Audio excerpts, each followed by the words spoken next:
Hello guys, dahil sa mainit ang panahon, isa na naman na customer ang nagdala sa akin ng Dexpan. Kung makikita nyo, ito ay may tali. Ang leg daw nito ay bali or basag. Namo problema yung may-ari nito kung paano ang pagpalit nitong leeg.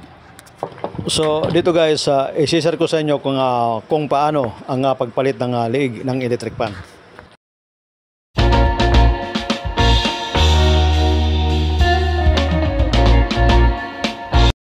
Unang gagawin, i-check muna natin ito kung gumagana.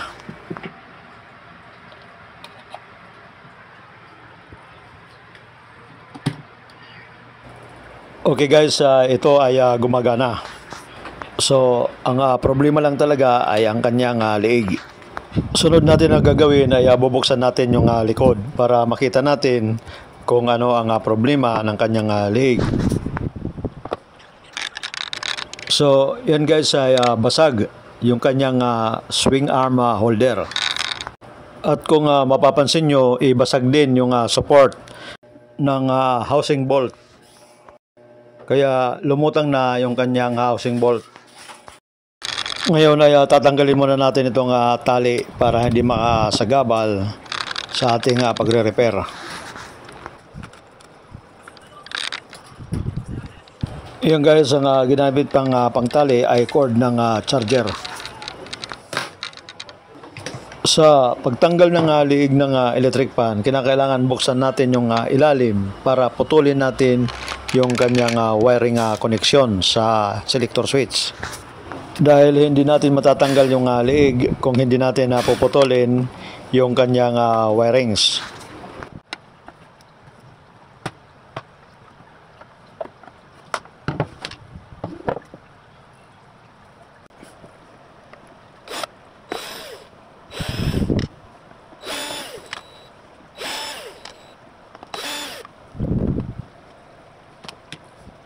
So, yan guys ang kanyang wiring terminal. Bago natin ito putulin, siyempre ay tatandaan natin yung kanyang wiring connection.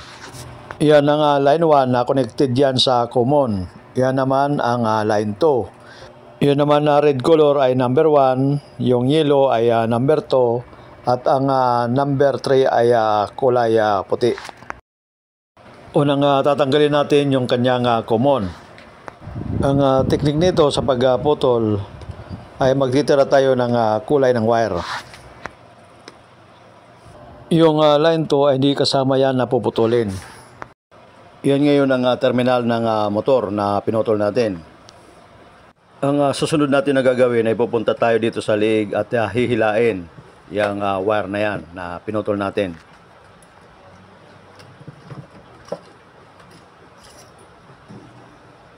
Iyan ngayon ang leeg na papalitan natin. At iyan naman ang portion na may basag. Maaaring ang pagkabasag nito ay natumba itong electric pan. Sa pagtanggal nito ay tiyagaan lang at napag-aaralan naman ang pagtanggal nito. Medyo may kahirapan ang pagpalit ng leeg, lalong-lalo na kung wala kang experience sa pag-repair ng electric pan. Pero tulad ng sinabi ko ay napag-aaralan naman ang pagtanggal nito. Kung mapapansin nyo ay may nakalagay na screw, ibig sabihin yan ay may problema ang loob nitong leeg. Ibig sabihin may missing parts yan. Kapag natanggal na yung bolt, ang hila ng leeg ay pataas. Hindi yun pa-horizontal. Pa-vertical ang hila niyan dahil yan ay may spring.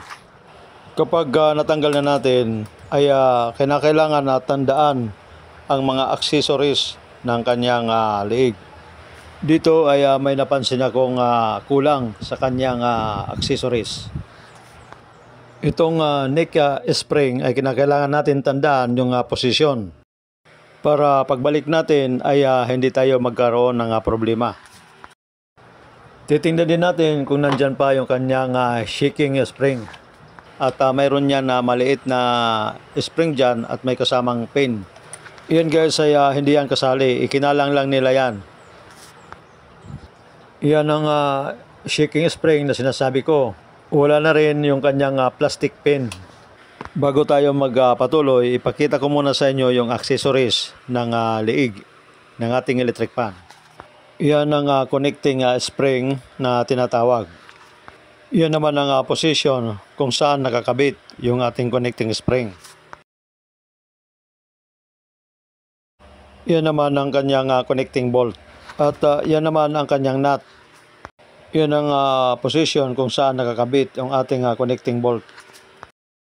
Yan naman ang kanyang shaking plate. Diyan dapat nakalagay yan. Sa pagkakataon na to ay wala ang kanyang shaking plate. Sunod naman itong kanyang spring. Itong spring, laging may kasama yan na plastic pin. Minsan sa pagtatanggal ng liig ay minsan ay tumatalsik yan. Ngayon ay tatanggalin muna natin itong spring para malinisan bago ikabit yung bagong liig natin.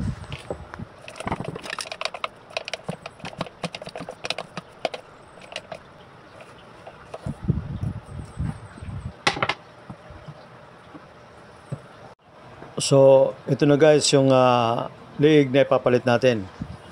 Kinakailangan parehas ang sukat. Ibig sabihin ay parehas ang model dahil hindi sasalpak ang leg natin pag hindi parehas yung model.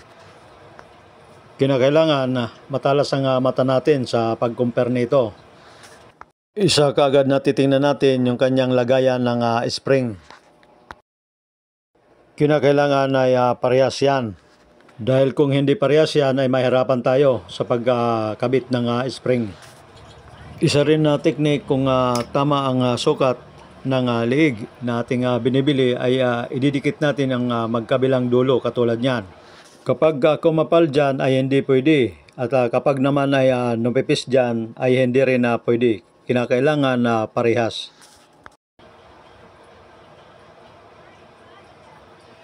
So dito na tayo sa paglagay ng kanyang mga accessories para ma-assemble natin itong liig. Iyan ang position sa paglagay ng shaking plate.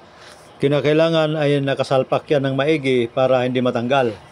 Kung mapapansin nyo, yung dati niya ay wala niyan nakalagay. So ngayon dahil bago ang leg natin ay kinakailangan na lagyan natin. Ito naman yung kanyang spring at ang kanyang pin. Yan ang tumatama sa ilalim ng shaking plate. Nakaganyan ang kanyang position sa ilalim yan guys. Yan ang narinig natin na clicking sound kapag iniyoyo ko at ititinitingala natin yung ating electric fan. Ito yung inuuna bago ikabit yung liig. At simple lang naman ang pagkabit nito. Isisiksik nyo lang doon sa kanyang butas. Kung meron kayong tweezer ay mas maganda.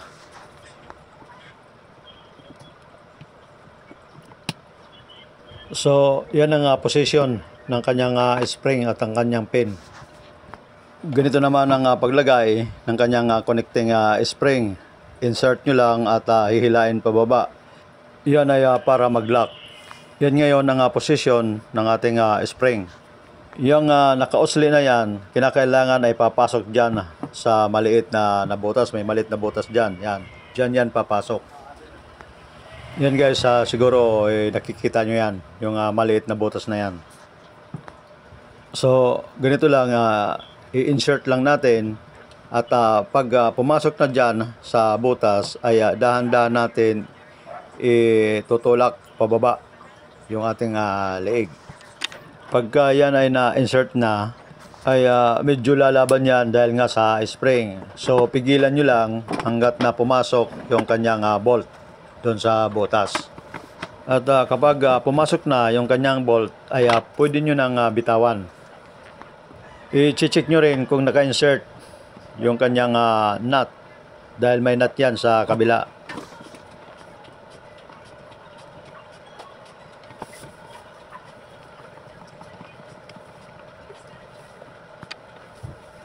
So yan ngayon ang position ng ating leg. Ngayon ay susubukan natin galawin kung may marinig tayong clicking sound. Kung may marinig tayo ay okay yan yung kabit natin. Ngayon na kinakailangan na tanggalin yung kanyang swing arm dahil yan ay uunahin bago ikabit yung kanyang body.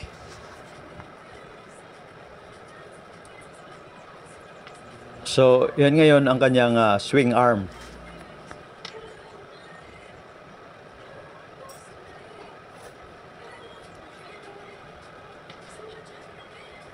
Dito guys ay ikakabit na natin yung swing arm dahil mahirapan tayo magkakabit niyan pagka naikabit na yung body or housing.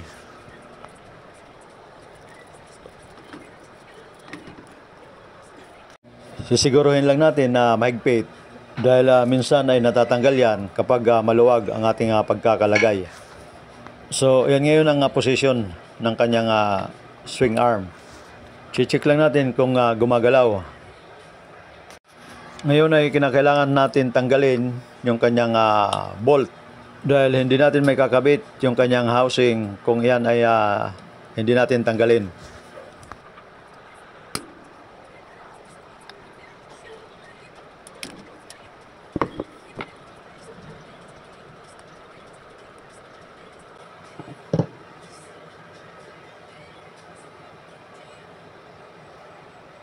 Yan guys ay natanggal na yung kanyang bolt. Kinakailangan na linisan muna natin ng konti.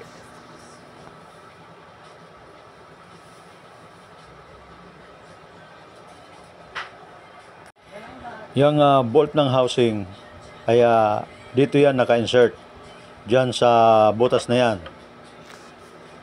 So ganun ang position ng kanyang housing bolt.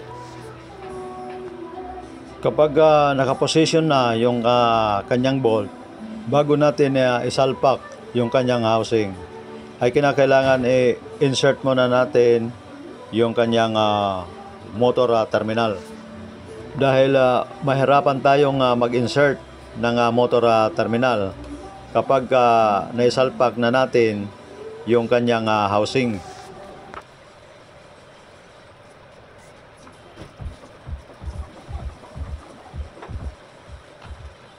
Ngayon ay sisilipin natin kung tumagos na yung wire sa ilalim.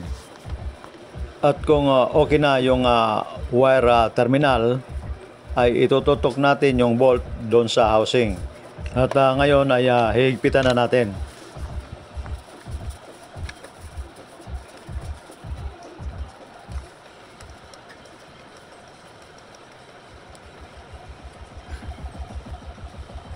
Matapos sa higpitan ay ikakabit na natin itong swing arm.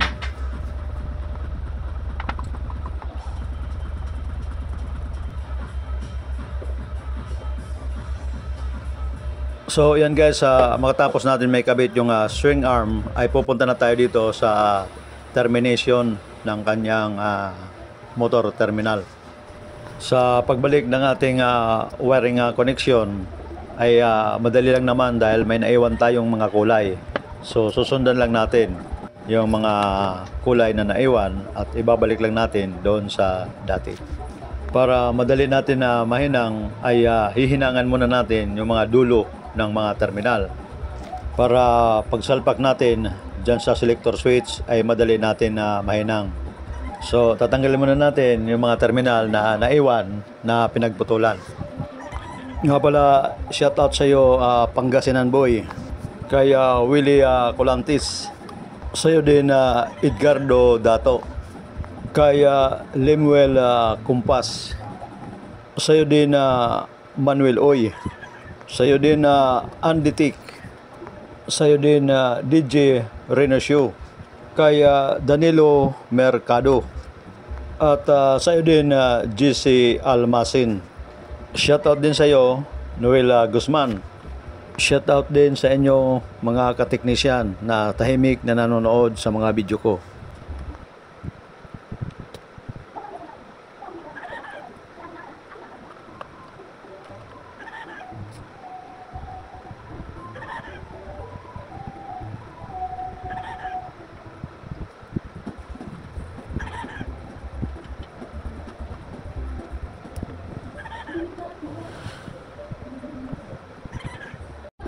Dito guys ay kukuha lang tayo ng cable tie para hindi tamaan yung ating wiring sa paglagay natin ng cover. Minsan sa paglagay ng screw ay tinatamaan yung wires niyan.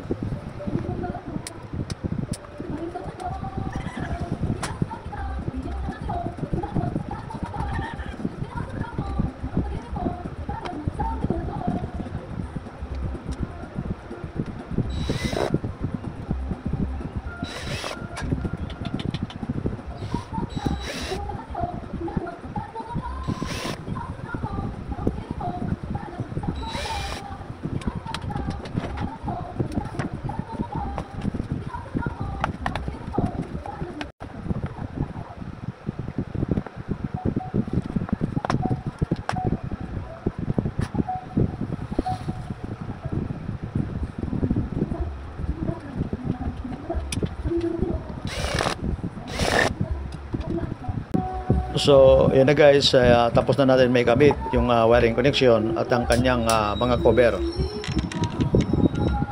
Yan na yung liig na ikinabit natin. Kung mapapansin nyo, may clicking sound. Ibig sabihin niya na tama yung pagkakalagay natin ng mga accessories.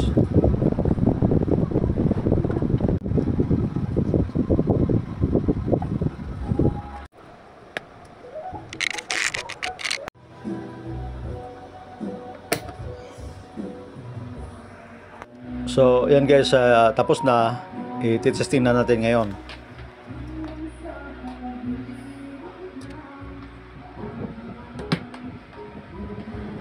Hanggang dito na lamang guys. Maraming salamat sa inyong panonood. Sana nakapagbigay ko sa inyo ng konting kaalaman.